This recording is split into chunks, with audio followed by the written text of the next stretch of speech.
If you've been following this journey, Smoke Between Worlds, you know that Seleah faced the reunion of a lifetime, meeting her mother from the past. But while she's caught between timelines, what's happening in her world? Let's take a quick drop-in before the truth unravels. As we enter, it had been 3 days since she last heard from her daughter. 3 days of unanswered calls, messages that showed deliver but not read. By the 4th, she was on the plane. When Seleah's mother arrived in Seoul, the city felt quiet for how alive it looked.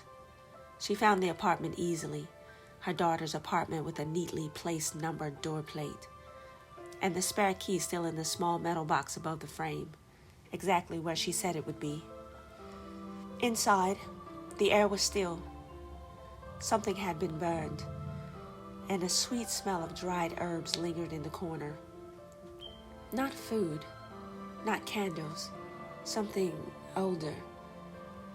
Books were stacked in uneven piles on the floor. A glass bowl sat in the center of the floor, filled with ash and small bits of thread. The circle on the wooden floor had been half wiped away, as if something disturbed it. Her chest tightened. "Seleah," she called softly. No answer. She moved through the space, setting down her coat, picking up a chair that had fallen, motherly instinct taking over. She began to clean, gathering papers, closing jars, erasing the strange symbols she had seen. The silence pressed in heavier with each breath. Then came the knock, sharp at first, then softer. She froze. Another knock, patient, almost apologetic. When she opened the door, a man stood there, mid-60s, dressed neatly. Silver edging lined his hair. His eyes flickered with concern when he saw her. 죄송합니다. I'm sorry, he said quietly. I was looking for Seleah. I'm Minjae, from the International Exchange Office. I've been trying to reach her for a few days now. Her hand hovered over the edge of the door, unsure whether to open it wider or close it. His frame was still straight, but he softened his stance when he noticed her apprehension. His expression, gentle, deliberate, belonged to someone who chose his words carefully, as if every syllable still carried weight. He gave a small bow. "I'm sorry to intrude," he said. "I'm Minjae, from the International Exchange Office," he said again. "I work with Seleah for some years now." He hesitated, searching her face. "I've been trying to reach her. I came by the other day to let her know I was going to look for a position for her, so she could keep her visa, but she hasn't answered her calls." She blinked, surprised to hear her daughter's name spoken by someone who actually knew how to say it properly. Before she spoke, she glanced behind her.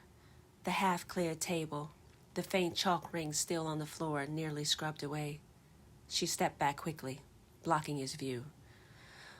Yes, she said, forcing steadiness. She's not here right now," her voice cracking at the edges. "She hasn't been home in a few days. I just got here, really." Minjae nodded slowly, his eyes tracing the worry in her movements. I see. I didn't mean to startle you," he said quietly. "I was just checking in. She hadn't replied to the messages I left, and it wasn't like her to do things like that." Something in the way he said it made her chest tighten. That gentle certainty, as if she could tell that Seleah and Minjae had built a good trust. She studied herself. Yeah, I'm her mother," she said finally. "I came from the States when I couldn't reach her either. I thought maybe she was just, tired, but I think maybe she's missing." The word hung in the air like smoke. Minjae's expression didn't change, but the silence deepened. He looked past her at the faint marks on the table that she had finished cleaning, and something flickered in his eyes, a recognition he didn't explain. He stepped closer, lowering his voice. "Let me help you," he said. "We should notify the police." Her eyes flickered. She studied the man at the door. He looked kind, careful in a way older men sometimes are when they don't want to seem intrusive. Silver hair, dark coat, posture that suggested he come straight from work. "I'm sorry," he said again, bowing slightly. "I'm Minjae," he repeated again, "from the International Exchange Office. I know we haven't met, but I know your daughter well, and I've been helping her adjust to her life here in Korea. I just came by to check on Seleah. I've been helping her with her transition at work, since there was still a language barrier. I am one of her managers. She was let go a few days ago, and she hasn't answered her calls. I just thought that..." He stopped, unsure how to finish the sentence. Her mother pressed her lips together, nodding slowly. "Well, she's not here," she said. "I've been trying to reach her as well." Her hand tightened around the rag still in her palm. She could feel this faint pulse beneath her skin, that quiet hum that always came when something had been wrong. "Yes, well, I just flew in from the States yesterday," she continued. "She didn't call me back, so I came." Minjae's expression softened, concern creasing the corners of his eyes. I understand. She was quiet lately," he said, "kept to herself. I just wanted to be sure that everything was all right." She hesitated before answering. The scent of the burnt sage clung to her sleeves. Behind her, the table still held traces of ash threads and the faint outline of the circle only someone like her would recognize. I see. Thank you for that. Well, I know she's not just out somewhere. She's missing," she said at last, her voice barely above a whisper. "I've checked with her neighbors, and no one's seen her since Thursday." Minjae straightened slightly, the weight of the word catching him off guard. Missing?" "Yes," she looked down, her voice steadying itself. "I was just about to contact the police, but maybe you can help me. You work with her, right?" He nodded quickly. Of course, whatever you need." She managed a small smile, polite, distant. "Thank you," she said. But in her eyes, something else moved, quiet, hidden, already searching beyond him. Finally, when he turned and left, she closed the door softly behind him. She could hear him beyond the door calling the local precinct. For a long time, she didn't move. Then, with a slow exhale, she turned back towards the table. Her hand hovered over the small, half-erased circle. The air shimmered faintly, the magic still warm. She whispered under her breath, "Oh, child, what have you done?" The scent of the sandalwood drifted throughout the small shop, soft, but sharp enough to sting. Outside, the market had gone quiet. Only the wind and the rustle of the paper clung against the window. Seleah stood at the center of the room, her hands trembling. Across from her, the young man and the woman that she called her mother and her father in another life stared back at her, as if the world had tilted. The father's face was pale, his breath uneven. The mother's eyes brimmed with tears she just couldn't understand. Hanrei said nothing. She simply watched, still as the statues that lined her shelves, her fingers resting on the cracked teacup. Seleah began. "I'm not lying, Dad," Seleah whispered. "You have to believe me. Dad, you disappear. And I came all the way back here because I wanted to try and stop it." The father's jaw tightened. "Disappear?" She nodded, her voice breaking. "Yes, in my time, no one knows what happened to you. Just gone. Your name, your picture, everything, suddenly." The mother reached for him, whispering, No, it's nonsense. Maybe she's confused. Seleah shook her head. I'm not. Her voice was soft but unshakable now. She turned toward Hanrei. You knew, didn't you? The day I first came here? Hanrei exhaled slowly. I suspected, she said. The air around you carried something old. Her gaze drifted toward Minjae, who lingered in the doorway, pale and silent, his mind struggling to follow what he was hearing. He felt as though the floor beneath him no longer belonged to his world anymore. Hanrei set the teacup down, her voice even. Truth bends time, child. And time, when bent too far, bends us back. The mother began to cry. The father turned away, unable to watch. Seleah's hands fell to her sides. Then what's the point then, she said. If I can't save him, what's all this for? Hanrei's answer came softly, almost kind. Maybe the point was never really to save him, she murmured. Maybe it was just to make peace with the truth that effort itself is sacred. That love answered is not the only kind that matters. The room fell silent again, filled with only the faint hiss of the candle burning itself out. Seleah shook her head violently. No, she said. No, that's not possible. There has to be something we can do. We can save him. Seleah, her mother whispered, reaching out. What happens in the future? Hanrei placed her hand gently on the woman's knee and shook her head once. Seleah stepped forward first, voice sharp with frustration. No, you can tell us. You're supposed to be this ancient-year-old sorceress. You could just tell us what happened, and I could cast a spell. Before she could finish, Hanrei's voice cut through the room. Enough, she said. Her tone wasn't angry, just final. She looked directly at Seleah. I am what you say, but power is always limited. However, she paused. With the power of 3, I can look. I can see deeper. Everyone looked around confused. Hanrei's eyes drifted towards Seleah's mother. Do you want to see? The father stiffened, turning to his wife.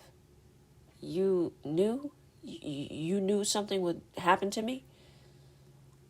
Her mother raised her hands quickly. No, of course not. I left that world behind, Thomas, I swear.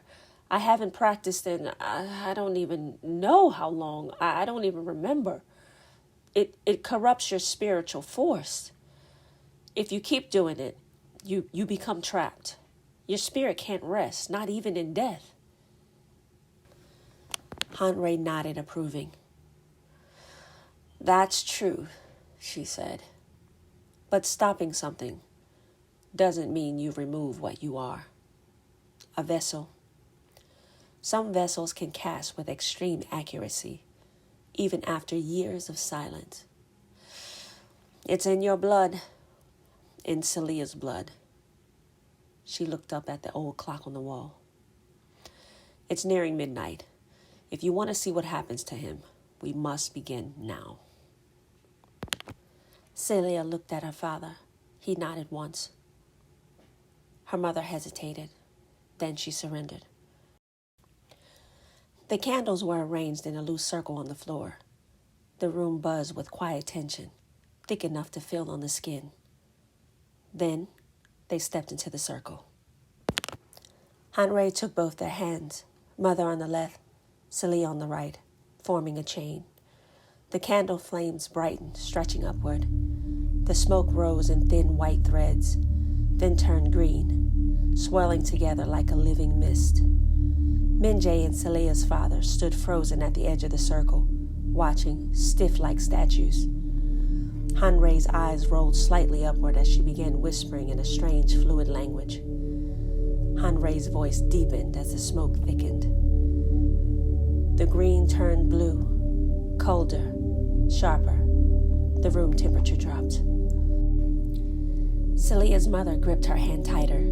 Hanrei leaned forward, her voice rising, the chant frantic now. Then, the blue smoke ignited into red, exploding outward into a silent burst. Every candle blew out at once. Then, darkness. No sound except for the faint hum of the refrigerator. Hanrei gasped, pulling in a ragged breath.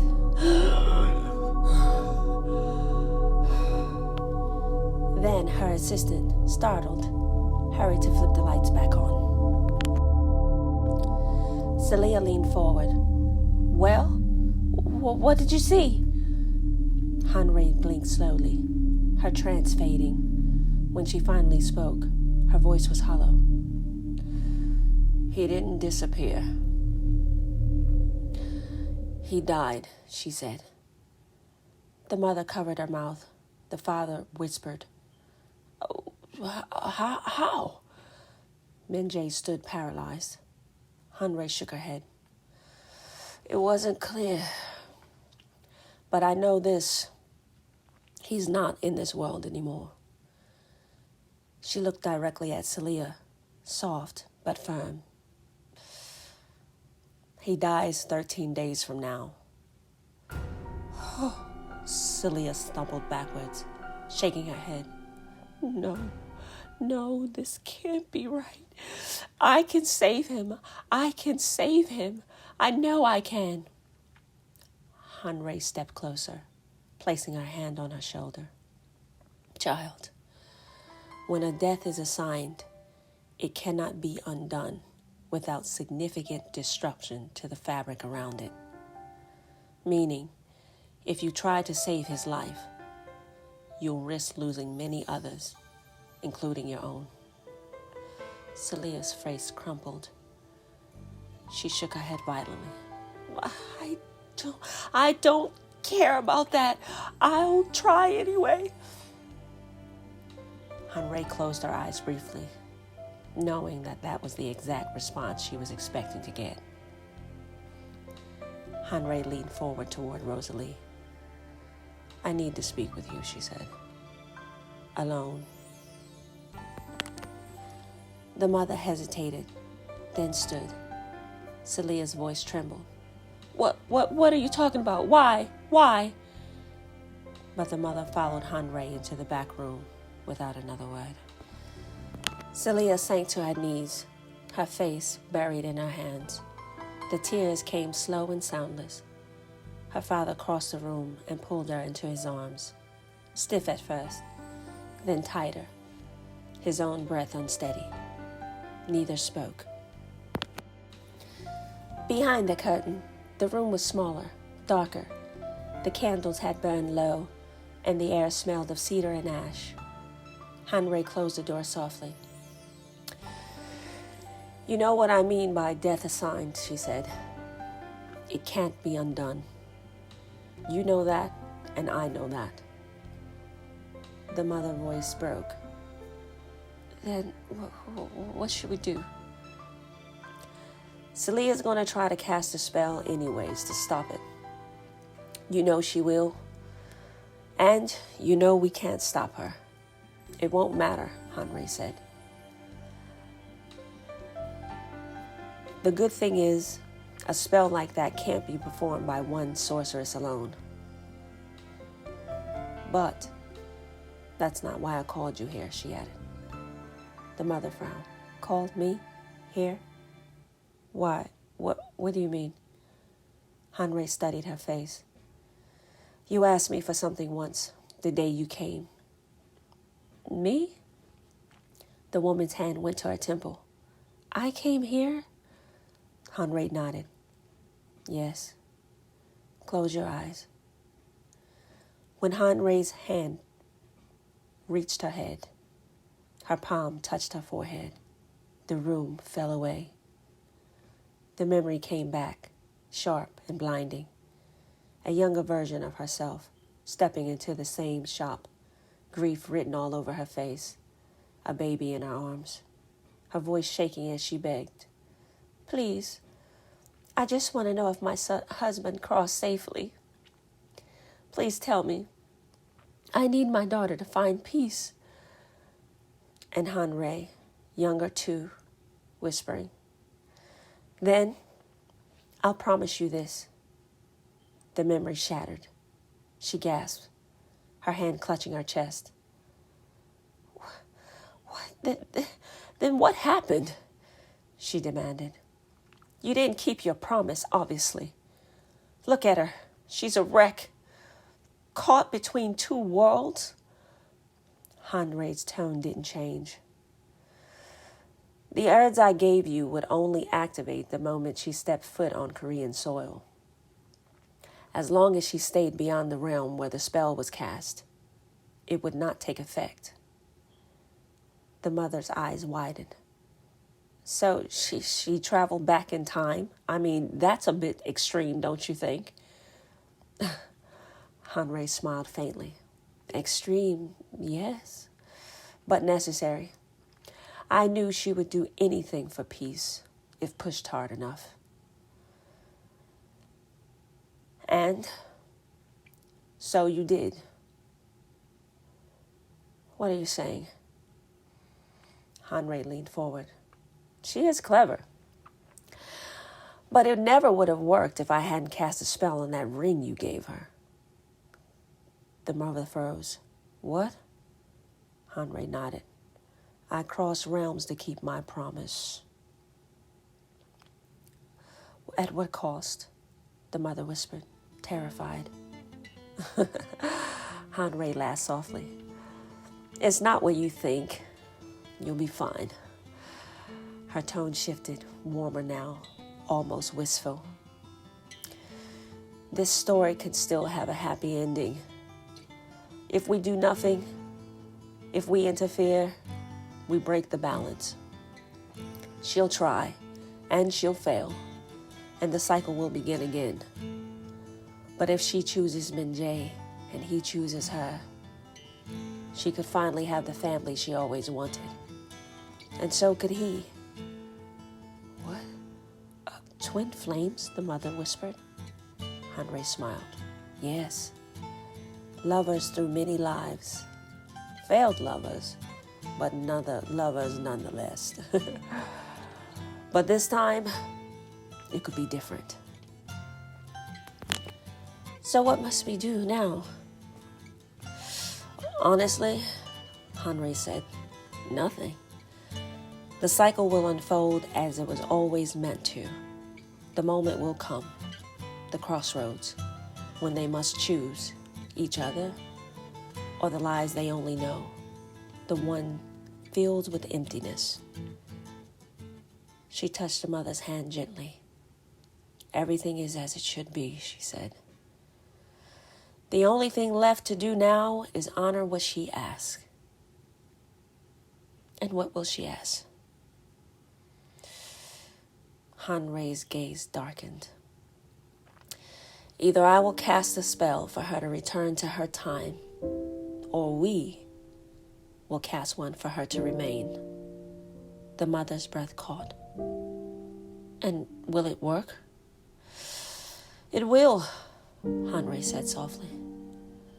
"But only without consequence if their flame is burning brightly."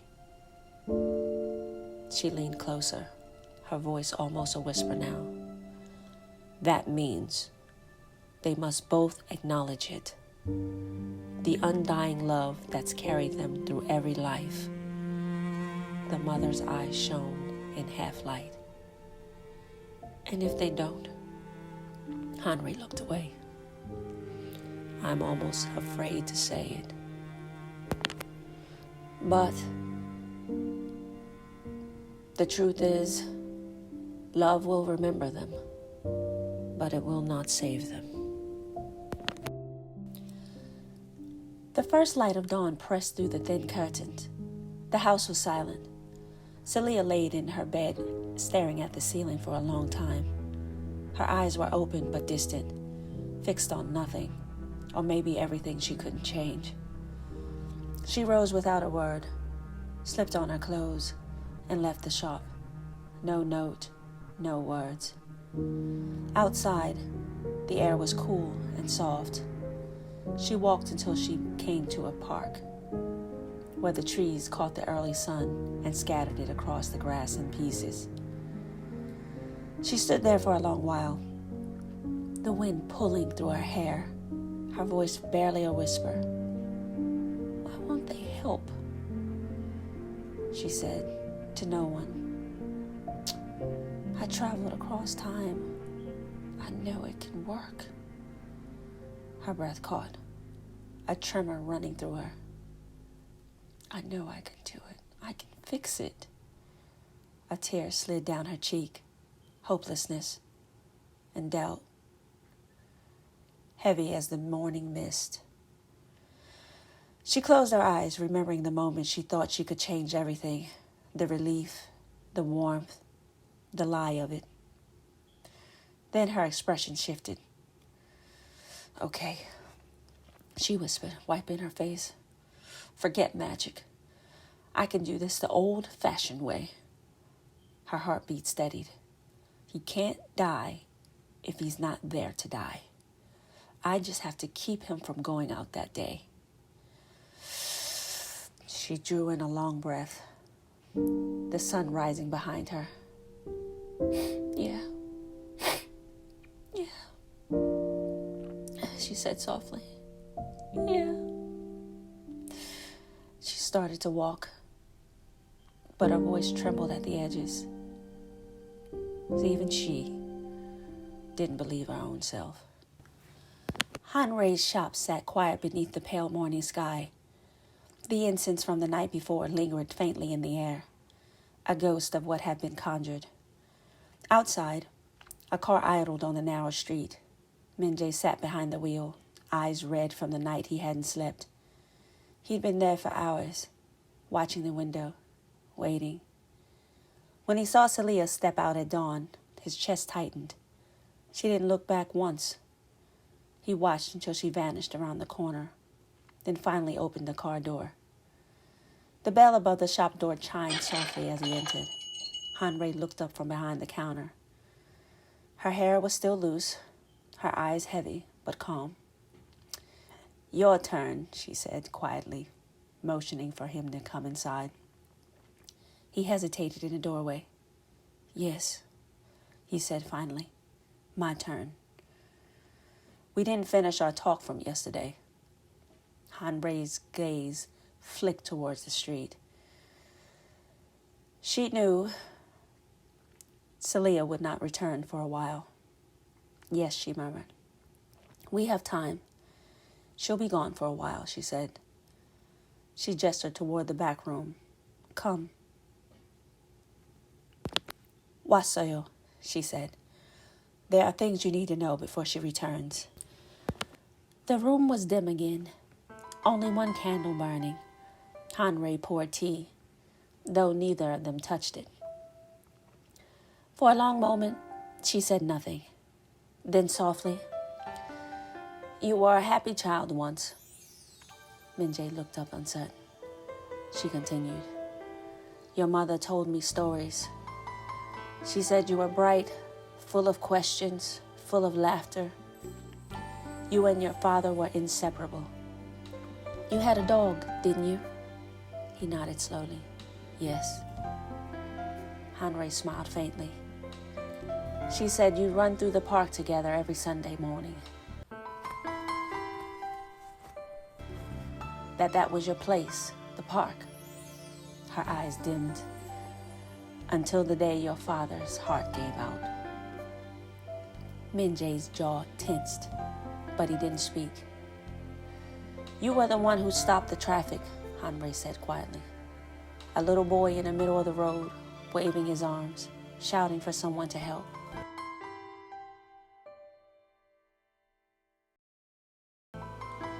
"They said you wouldn't move until the ambulance came." Minjae's eyes lowered. "After that, you changed." You stopped speaking. You had bad dreams. The kind that waked you up trembling in the middle of the night. Your mother said that you sit up at night staring at the wall. You were losing yourself a little more each day. She paused, watching his face. Your mother came to me then. For months, she asked for herbs, something to help you sleep, something to give you strength. I helped her, and I watched her grow tired with you. But she never stopped trying. Hanrei's tone softened further. Then, one morning, she told me something strange.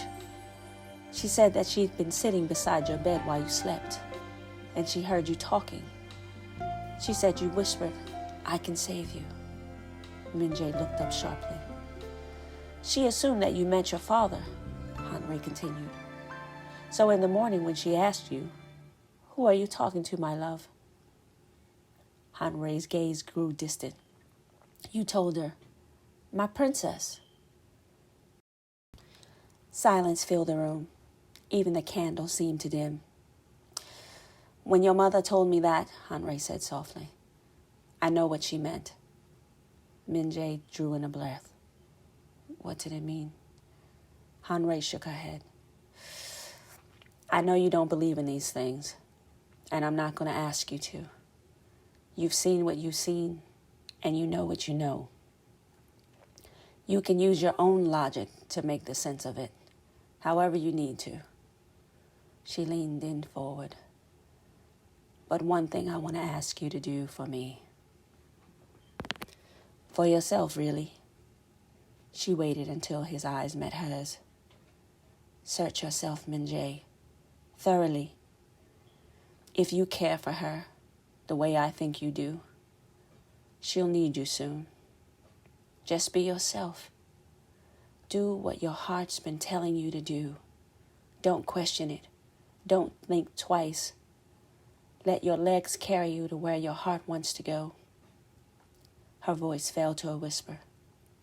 "Help her. It will bring you peace and happiness." Then, after a long silence, she asked, gently, directly, "Do you believe me?" Minjae met her gaze, his eyes faintly wet, but unwavering. "Nay." Yes, I do," he said. Morning light spilled through the window of Hanrei's shop. The night before, it felt like another world. Seleah worked quietly, refilling jars and stacking dried herbs into small brown packets, trying to make herself feel small inside the silence. Hanrei hummed softly, pretending not to watch her. The shop carried a lighter air than the night before. Customers drifted in and out, laughter echoing faintly from the outside. By midday, the hum faded. Hanrei's hands slowly moved over the counter. Then, something changed in her face. A flicker, a stillness. She turned, opened the small refrigerator, and pulled out a container wrapped in cloth. "Seleah," she said gently, "take this to poor Minjae. He hasn't eaten." Seleah looked up, startled. "How do you know?" Hanrei smiled faintly. "Because I do. I'm certain he told you where he lives. Find him, start with what you can remember, and don't come back until you see his face." Her voice lowered. "I just want to make sure he's not off doing something illogical." Seleah hesitated. She nodded. "Yes, ma'am." Across town, his apartment was quiet, too quiet. He hadn't eaten in 2 days, maybe 3. The world around him had stopped making sense since he met her. He stared at the mess of papers on his desk, his hands shaking slightly. He'd missed work. No calls, no messages. His supervisor would surely reprimand him, maybe even fire him. Maybe that's what she meant by peace, he murmured to himself, half laughing. His head throbbed. He reached for his phone and dialed. When his boss answered, Minjae forced his voice steady. 안녕하세요. I'm very sick. I'm sorry. I can't make it in. But I'll try to work from home on the project. Surprisingly, his boss' tone was indifferent. Take the day, he said. Just send us what you have tomorrow. Nay, tomorrow, he repeated, hanging up. He stood. The room began to spin. Then everything went black. He collapsed before he could even take another step. This was part 1 of chapter 3. Stay tuned for part 2. More truths are about to drop. Like, subscribe, and keep following Smoke Between Worlds. See you there.